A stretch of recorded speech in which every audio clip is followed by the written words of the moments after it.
Hola profesor César León y compañeros, hoy día le vamos a presentar nuestro video de filosofía hecho por Renato Valencia y por mí, Ronald Gutiérrez. Espero que se lleguen a entender todos los puntos que queremos tocar y espero que disfruten el video. Bueno, para empezar, nosotros elegimos al filósofo Friedrich Nietzsche. En ese video vamos a hablar un poco de sus obras más importantes, vamos a mostrarles sus frases célebres, vamos a mostrarles su biografía para que entiendan un poco de cómo se fue formando ese filósofo, para que entiendan su vida, para que tengan en cuenta su vida, y también vamos a dar nuestra opinión como grupo en la parte final. Ahora la pregunta que nos hacemos todos es, ¿quién es Nietzsche? Fue un filósofo alemán y uno de los más grandes escritores de la lengua germánica. Su salud delicada causó que fuera un gran amante de la vida, perseguido por la mala suerte y la locura. Se mostró increíblemente lúcido en su crítica a toda la cultura occidental. Tales contradicciones no pudieron dar lugar más que a un genio y a una figura fundamental en el panorama filosófico de todos los tiempos. Nació en Rocken, Prusia en 1844. Sus abuelos y sus padres eran pastores luteranos.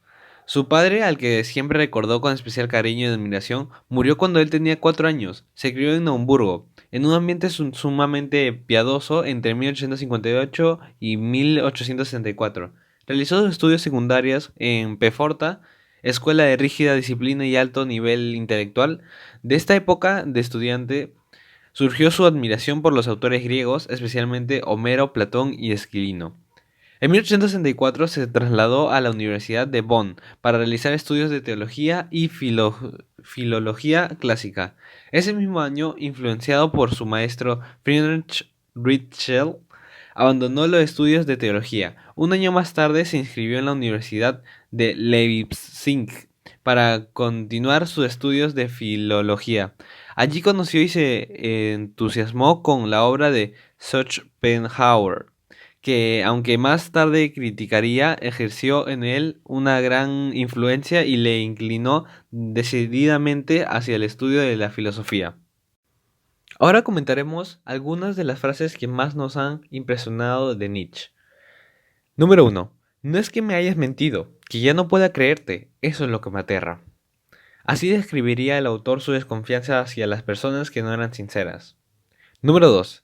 El individuo ha luchado siempre para no ser absorbido por la tribu, pero ningún precio es demasiado alto por el privilegio de ser uno mismo. Lo que quería dar a entender es que nunca hay que dejarse llevar por las tendencias o las presiones sociales, sino hacer lo que uno cree conveniente. Número 3. Los monos son demasiado buenos para que el hombre pueda descender de ellos. Nietzsche era muy crítico con el comportamiento del ser humano y su condición bélica. Y para finalizar, la número 4.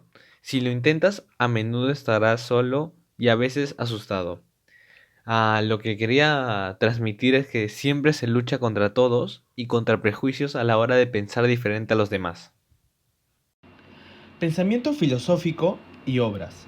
Pensamiento filosófico. La pérdida de su fe cristiana había dejado en él un enorme vacío que llenará la propuesta de Schopenhauer, pues éste sostenía que la redención de la vida podría venir desde el arte, concretamente de la música.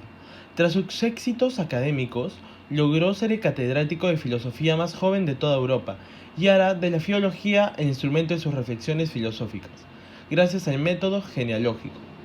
Él enseñará durante 10 años en Basilea y allí conocerá a Wagner, al que admiró durante algún tiempo por su espíritu libre, ya que en los temas de música, dioses y héroes de la mitología germánica veía resurgir de valores clásicos germánicos frente al cristianismo. Más tarde romperá sus lazos con Schopenhauer por su nihilismo cosmológico, con Wagner por su tendencia romántica cristianizante en su obra Parsifal. Su hermana y su cuñado intentaron desfigurar su legado filosófico tratando de utilizar de modo sesgado algunas de sus principales aportaciones, tales como su concepto del superhombre de cara a justificar filosóficamente la idea horrenda del nazismo. Nietzsche sostenía que todo acto o proyecto humano está motivado por la voluntad de poder. La voluntad de poder no es tan solo el poder sobre otros, sino el poder sobre uno mismo, algo que es necesario para la creatividad. Tal capacidad se manifiesta en la autonomía del superhombre, en su creatividad y coraje. Sus obras más importantes fueron El origen de la tragedia, sacando del espíritu de la música, Humano, demasiado humano, Aurora, pensamientos sobre los prejuicios morales. Opinión grupal sobre el filósofo Nietzsche. Nietzsche nos ha impresionado en un primer lugar con su crítica, pues se quejó de muchos aspectos de las filosofías anteriores con los que estaba en discordancia. Pero aún así, no estamos de acuerdo al completo con su filosofía. Concordamos su visión decadente de la religión cristiana y de la moral tradicional, pues creemos que el dogmatismo católico no tiene cabida real en una sociedad moderna. Solo pueden ser sacerdotes los hombres, se rechaza a los homosexuales, el aborto, los preservativos, etc. Muchos de los valores cristianos son contrarios a las libertades que predica el Estado moderno. Pero distanciándonos del pensamiento de Nietzsche, he de decir que no veo ningún problema en la práctica personal de una creencia o un rito religioso. Donde nosotros vemos el error es en el que hay un organismo que crea tener poder para regular algo tan privado como las creencias de la gente. Para Nietzsche esto no sería aceptable, pues creería que aun si la iglesia y la gente seguiría subordinada al concepto vacío de Dios y no podría alcanzar nunca la categoría de superhombre, pero nosotros no vemos por qué una persona no puede realizarse completamente siendo creyente, pues atribuimos esto a una decisión personal que no tiene por qué afectar al resto de los aspectos de la vida de uno, en tanto que la persona sea tolerante.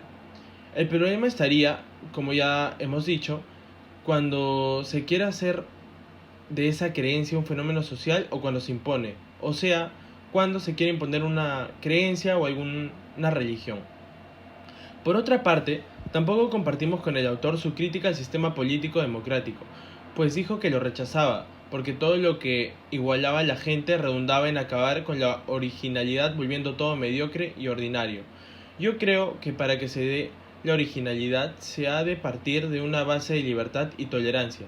Si hay un gobierno censor y dictatorial, difícilmente podrá uno mostrar las peculiaridades de su persona. Hablamos, por ejemplo, de la homosexualidad, las formas de vestir poco corrientes, heavies, los góticos, los estilos de vestimenta, las letras de los cantantes transgresoras, etc. Es decir, se debería igualar a los individuos legalmente, pero esto no conlleva igualarlos a otros niveles. Tienen los mismos derechos para poder llevar a cabo la vida que quieran, original o no.